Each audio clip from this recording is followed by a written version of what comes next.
Bonjour à tous, nouvelle vidéo sur Fusion 360 qui a pour objectif de modéliser un bureau que j'ai retrouvé sur internet. Alors je vais vous montrer les images si je les ai. Voilà, un petit bureau scandinave qui a la particularité d'être réalisé donc en chaîne avec un assemblage par enfourchement. Au niveau du piétement. Et puis, vous voyez, enfourchement ici, avec des quarts de rond joints au niveau des intérieurs, et puis un dessus qui est gainé en cuir et qui se voit recevoir des petits rangements type plumier. Donc les objectifs sur Fusion sont multiples, notamment vous montrer une méthode pour pouvoir confectionner une conception réaliste avec les assemblages tels qu'ils seront en vrai, notamment pour donc, les jonctions de raccord, les enfourchements, et puis réaliser des dessus avec des emboîtures assemblées languettes rainures. Voilà, donc j'espère que ça va aller pour vous. Donc bon visionnage. Alors, dans un premier temps, fonction fichier, enregistrer le projet. Nous allons l'appeler donc 2021 bureau scandinave gainé. Gainé parce que sur le dessus, il y a une pièce de cuir qui est collée, donc on appelle ça gainé. Et puis vous allez l'enregistrer dans un dossier préalablement créé qui porte le même nom. On enregistre. Et on va pouvoir venir créer notre premier sketch en choisissant un plan de référence. Alors, ce que je vous propose, c'est de réaliser la vue de côté du projet. Alors, la hauteur des pieds, je dirais 680 mm. 680 mm. Alors, pourquoi mon clavier ne me fonctionne pas? Alors, on va reprendre ça. 680.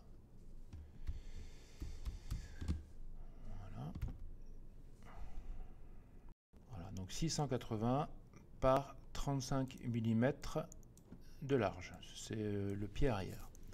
Nous allons venir récupérer un rectangle, fonction rectangle, et puis on va venir créer un rectangle horizontal qui part du point supérieur droit du montant, d'une épaisseur de 35 mm, par longueur, je dirais 300 mm. Voilà, on pourra modifier cela ensuite. On va poursuivre avec la fonction ligne et on va faire une pré-esquisse de votre pied avant qui aura un angle. Donc, qui aura un angle, voilà, comme ça. Je vais venir le contraindre en disant que ces deux lignes seront toujours parallèles et que l'épaisseur, donc voilà, ensuite que cette ligne-ci, collinéarité, cette ligne-ci sera toujours alignée à notre ligne horizontale du premier vecteur. Et il ne me reste plus qu'à donner une dimension d'épaisseur de pied. Alors vous voyez, il faut bien que la cote elle soit perpendiculaire aux lignes pour bien qu'on ait vraiment 35 mm.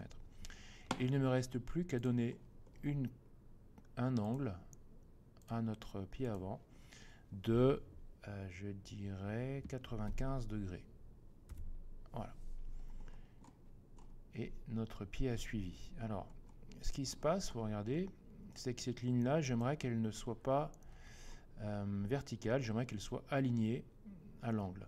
Donc je vais supprimer ma contrainte de verticalité ainsi que ma contrainte de perpendicularité ici.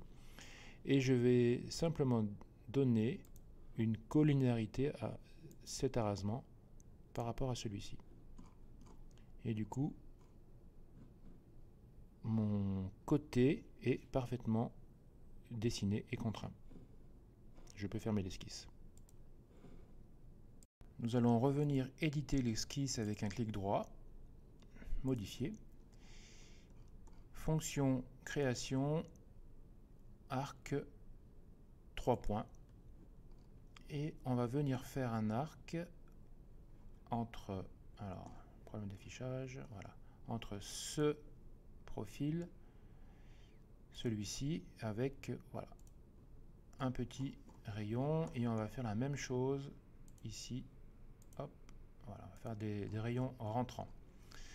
On va pouvoir ensuite donner des éléments de tangence. Je veux que cet arc soit tangent à cette ligne.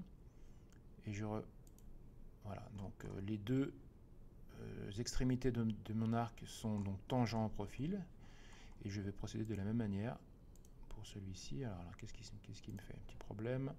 Je reviens en arrière. Ok. Alors, fonction de tangence, cet arc, voilà, et lui, tangent là. Ça marche, impeccable. Il ne me reste plus qu'à donner des valeurs numériques pour le rayon. 10 mm, 15 mm de rayon, 15 mm de rayon. Voilà, mon arc est parfaitement contraint. Mes arcs sont parfaitement contraints, donc on est OK. Je peux fermer l'esquisse. Alors, on va revenir ouvrir cette esquisse pour la modifier et on va rajouter des petites choses. Fonction ligne, point de départ, extrémité de l'arc, et je monte verticalement mon vecteur de cette manière. Et je vais faire la même chose sur l'extrémité de ce vecteur et je monte verticalement jusqu'au trait supérieur. Hop. Comme ça, j'ai enfin en fait dessiné mes arasements. Et là, je pense que notre esquisse est enfin terminée. Qui va nous permettre maintenant de venir prendre la fonction d'extrusion et de venir extruder ces trois éléments en nouveau corps d'une valeur de 35 mm. Votre esquisse, comme vous le savez, se désaffiche automatiquement, donc on la réactive. Fonction d'extrusion, on va venir extruder. Alors cette fois-ci, petite astuce, pour la suite vous allez vous comprendre pourquoi juste après, on va la laisser en joindre. Ok, donc du coup on a bien un seul corps pour l'instant, mais on a bien ici deux étapes d'extrusion. Troisième élément à extruder, donc ces trois zones, toujours d'une valeur de 35 mm en joindre. Cette méthode nous permet donc de venir prendre la fonction de congé. On va sélectionner les arêtes intérieures et les arêtes extérieures des pieds. Tout en une seule fois. Comme ça, à chaque fois qu'on voudra modifier le rayon, tous les profils suivront en même temps. Ici, nous allons donner la valeur de 10 mm. Et du coup, si on valide et qu'on désaffiche l'esquisse, on va avoir vraiment une continuité de rayons sur nos pièces. C'est vraiment le design qu'on souhaite obtenir. Et donc, grâce à cette méthode, on va pouvoir revenir sur nos extrusions. Donc, je viens modifier cette fonction d'extrusion et je viens maintenant l'appeler nouveau corps. Je valide. Et du coup, vous voyez, j'ai bien mon pied arrière ici et donc pour l'instant ma traverse et mon pied avant qui sont joints. Mais si je viens modifier en nouveau corps mon pied avant, voilà, je vais avoir trois pièces distinctes. Donc cette technique nous permet de réaliser notre mouluration et ensuite on vient modifier nos extrusions pour en créer des nouvelles pièces. Et du coup, c'est beaucoup plus facile à créer, parce que honnêtement, je n'ai pas l'astuce pour faire différemment. Voilà. Alors, poursuivons notre travail, et maintenant nous allons réaliser les enfourchements de ces pièces, les assemblages d'angles. Alors, on va activer l'esquisse, faire un clic droit et la modifier. Donc, ce que je souhaite, c'est que voilà, vous allez voir. Donc, je vais faire une ligne qui suit perpendiculairement le pied, et je vais faire la même chose ici. Je vais prolonger cette ligne jusqu'à l'arête. Je ferme mon esquisse. Je vais également désafficher les pieds. Alors, je vais me focaliser sur la traverse que je vais afficher.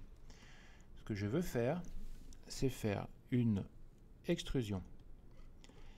Alors, de ces deux surfaces-là, dans ces quatre surfaces en même temps, je vais demander donc un décalage de l'extrusion d'une valeur de 10 mm, et je vais donner comme distance d'épaisseur d'extrusion 15 mm. Et si je laisse joindre, je vais réaliser comme ça mes pièces mâles de l'enfourchement. Je valide. Donc ma traverse ici, elle est nickel. Donc je vais pouvoir la renommer, ou pas du tout pour l'instant, je vais laisser comme ça, c'est plus simple. Nous allons maintenant venir désafficher la traverse et afficher les deux pieds.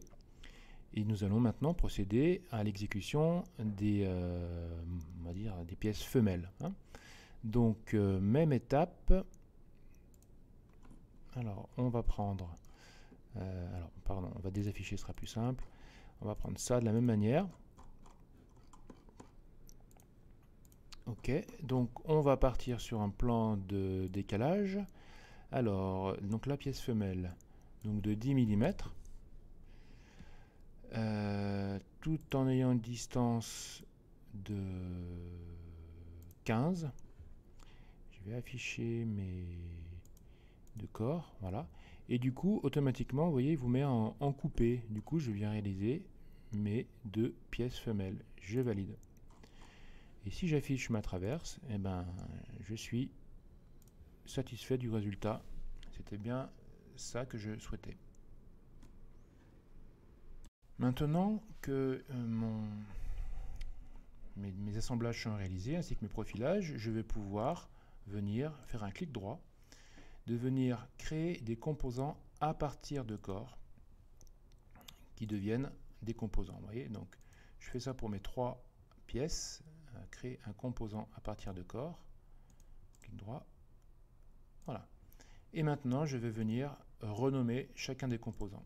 Donc, renommer, donc on va dire montant ou pied, pied arrière.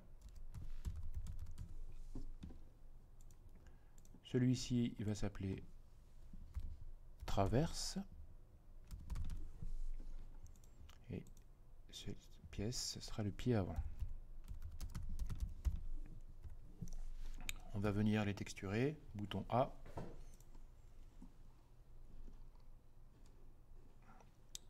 Alors on va prendre du wood solide, s'il veut bien. Voilà, donc on va essayer ça, je ne sais pas ce que c'est que ça, on va le tenter. Et puis on va prendre le H, celui-là, on va tout texturer pareil. Voilà, hop, voilà. Du coup, ça c'est fini.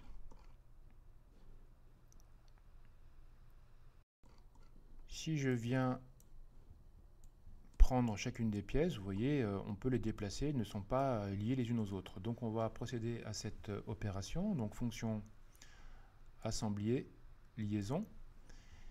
On va activer la position de capture. La pièce qui va bouger, ça sera bien par exemple celle-ci. On va prendre comme point de repère la surface intérieure de notre pièce femelle, et puis le point supérieur ici, et on va faire correspondre les faces. Donc pièce mâle, et puis le point correspondant sera celui-ci. Et si j'active, j'ai bien une liaison rigide. C'est parfait. Je viens ensuite faire la même chose sur le pied avant, donc fonction joint au bouton J du clavier, surface point, et sur le tenon, surface point correspondant. Nickel, je valide. Si je déplace mon ensemble, tout est associé, tout est lié. On va commencer à organiser un petit peu notre travail. Donc je vais faire un clic droit sur la racine, nouveau composant, que je vais appeler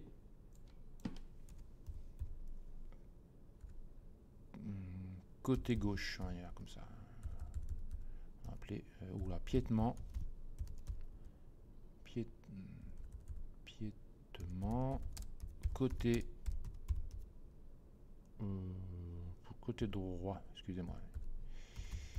Côté droit, je valide et je viens récupérer l'ensemble de ces composants que je vais ranger à l'intérieur en capturant la position. Donc ça ne change absolument rien, si ce n'est que dans ma structure de travail, ben, c'est beaucoup plus organisé. D'accord? Ce qui va me permettre de venir faire un clic droit sur ce piétement côté droit, de faire un copier, de refaire un clic droit dessus, d'activer ce niveau, clic droit. Alors, je refais. Copier. Coller. Voilà. Donc, ne pas oublier de déplacer notre objet. Alors, on peut même donner une valeur numérique. Je vais décider... quoique non, on ne va pas le faire comme ça. Voilà. On le déplace simplement. L'avantage est les mêmes côtés. Si je viens renommer ce côté, je vais pouvoir lui donner le nom de côté gauche. Piétement côté gauche. Parfait. On active le niveau racine et ne pas oublier d'enregistrer votre travail.